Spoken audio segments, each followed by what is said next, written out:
Chicago police have had a rough go of it last year.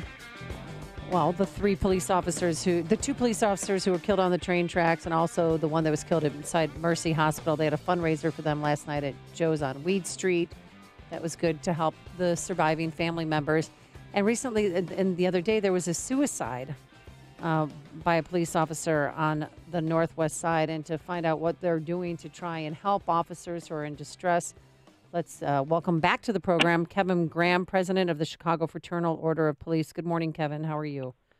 Good morning. I got to apologize. I'm just getting over being sick, so you got to forgive my voice a little bit. Oh, it's all right. You sound fine. And I know what it's like. Well, I had a cold for about 3 weeks, and it still won't go away.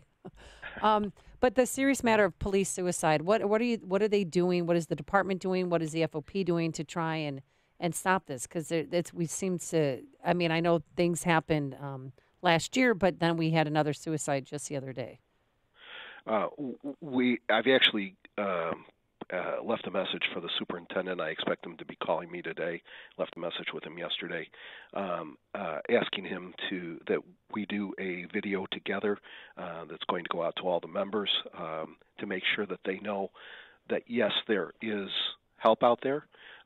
One of the things that I think our members don't understand is that our Blue Cross Blue Shield insurance does cover seeking help.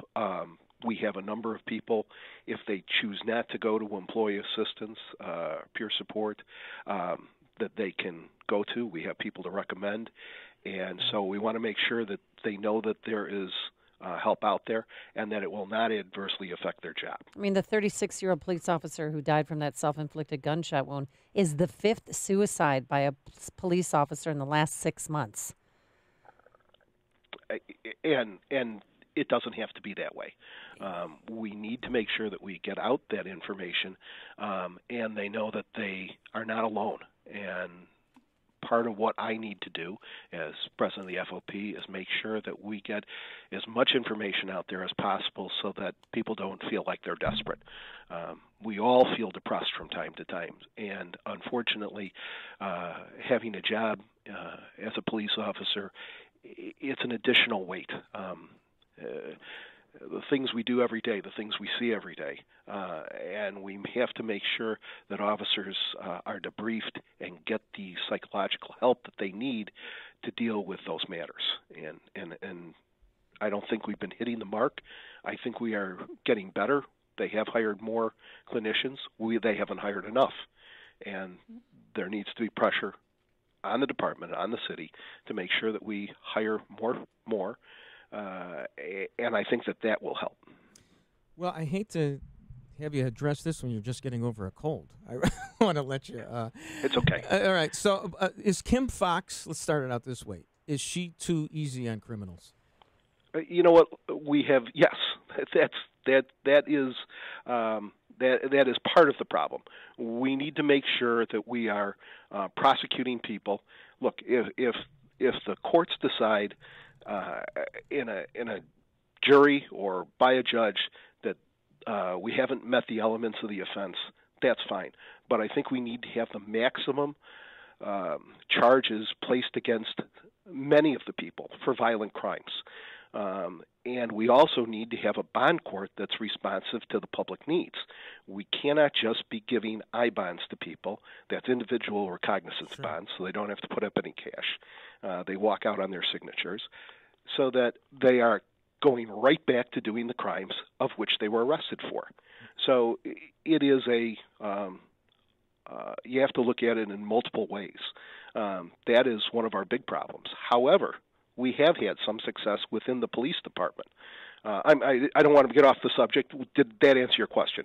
It's a start here. I may wanted to get to a couple of specific cases. I saw John Cass had written about this, I think it was the other day, about the guy who punches a guy, knocks him out unconscious. People stand around. It's like the Kitty Genovese case no one went to from help. many years ago. But and well, the they guy sit around and then he eventually gets run over by a taxi. He gets run over, and that should have been raised to like involuntary manslaughter. And I can see that case because he knocked him out, and the guy's lying there helpless on the street.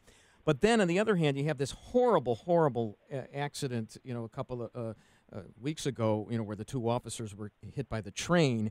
And that guy, the former Superintendent McCarthy, who appeared on this show, actually was calling for involuntary manslaughter charges. And according to a Sun-Times article, Professors Richard Kling of Chicago Kent and Jeffrey Erdingen of DePaul, or rather of Northwestern, said that's going too far on that particular case. I mean, the law is line drawing here. You don't want to overstate a case, and I just wanted to know where the Fraternal Order of Police stands on this.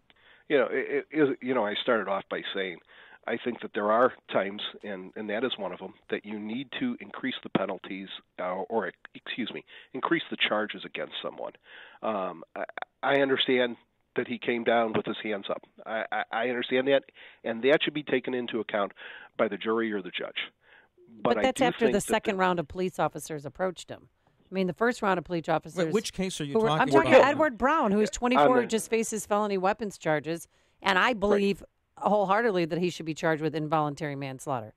Two counts of involuntary manslaughter. And you are absolutely correct. And I think so you would disagree with the two law professors on that? You're just saying you would? Yes, right? Yes, okay. I would. Okay, two police officers went up to do their job, and because of the actions of an individual, okay, and I understand you wanting to have sympathy for him, but because of his actions, there are two officers who cannot go home to their families. I totally understand that, but my question is, wasn't there an intervening action there where the officers, and any one of us could have done this, and it's horrible. No, Bruce. What do you mean? Any one of us could have not paid attention to the fact that there was a train coming in the opposite direction. Right? It's the South Shore line. It's electrical line. But you're supposed. We could argue about this all day long. I think we were talking about the crime, and the position of the FOP is that they should be charged with the maximum charges. Two officers lost their lives responding to a call because an individual decided to go up on the railroad tracks and fire off a gun. Yes. And because of those actions, two officers lost their lives. Well, now I understand having compassion for people, but the other side to that is they need to be charged, and the charges that result from that when they go to court, the mitigating circumstances is up to a judge and a jury. Right. Well, also, I don't want to stop there. I want the gun owner to be charged. I mean, is that story held up that he lost his gun while he was taking the garbage out, and it was in a fanny pack, and this guy, Edward Brown, on his way home from culinary school, got out to use the bathroom to relieve himself and found the gun? I mean, it just seems like a cockamamie story. So you're saying the gun? So should the gun owner be charged with murder too? Bruce, let him answer. Is that story changed? Yeah, as far as I know, it has not changed, and I will pose this to anyone listening. If you find a gun, you have a responsibility to call the police and turn it in. I mean, obviously, that's a dangerous weapon and should be turned over to the proper authorities. Well, to sit there and say, "Well, now I'm going to go up to the railroad tracks and shoot a gun off," you've taken a further act of inference in your crime. Let me ask you this, Mr. Graham: should the gun owner be charged with murder as well? You know what? I don't know enough about the. So you would actually entertain the notion that the gun owner who left the gun there should be charged with murder? Bruce, I don't know enough about that case and about his statement. Well, you know enough about what we just remind know? people, if you own a gun, that is a huge responsibility. And you just leave it in a fanny pack by a garbage can? No. There's something. He's got to be charged with something, I think. People do lose property, okay? I understand that. I don't know what his explanation is other than what you said to me today and what I've heard on the news reports. Let me tell you something, Mr. Graham. Here's the problem, as I see it, okay? I'm pro-police, okay? Thank you. I support the work of Heather McDonald of the Manhattan Institute. I'm sure you're familiar with Heather McDonald. She wrote the book The War on Cops. Even she, because she'll come up with statistics like how nutty the New York Times is when the New York Times complains, why are 80% of the arrests of black people when they're only 12% of the population? Well, that's who's committing the crimes. She's right about that, and she's very pro-cop. But even she was critical of the police union in Chicago and Gary McCarthy in the handling of the Jason Van Dyke case. And what happens is that when you overstate a case, like I believe you are, and Professors Kling and Erdogan of Chicago, Kent, and Northwestern are respectively, saying when you overstate a case like you are against this guy in the train situation, then you Which tend guy to are you talking about? the guy on the train tracks. Okay, Okay. when you All right. overstate that case, then you kind of muddy the waters here. And a perfectly legitimate case for involuntary manslaughter, like the guy, Marcus Gaines, who died after the guy punched him in the face and he was left in the street to be run over by a cab. Then you kind of muddy up the whole thing. Law is line drawing, and I got a feeling that, and I understand and I sympathize because you hate to see these cops die, but I think you're just going a little too far, and you're going to alienate the populace that way unless you toe the line. Bruce, I don't think it's unreasonable to say that the act of somebody should be held accountable and should be held to the maximum amount of the law, considering 2 police officers died. I think you're understating what the situation is. And I've never said, and I said it just a few minutes ago, if those mitigating circumstances play well for a jury or a judge, then they can take that into account. But I do believe that people should be charged with the maximum when 2 public servants die doing their job because of the reckless act of someone else. Yeah. All right. Lastly, with the homicide numbers are in for 2018, 660 fewer homicides than 2017. Are we doing anything different? Are the police officers doing anything different? And how can we get that number down even further?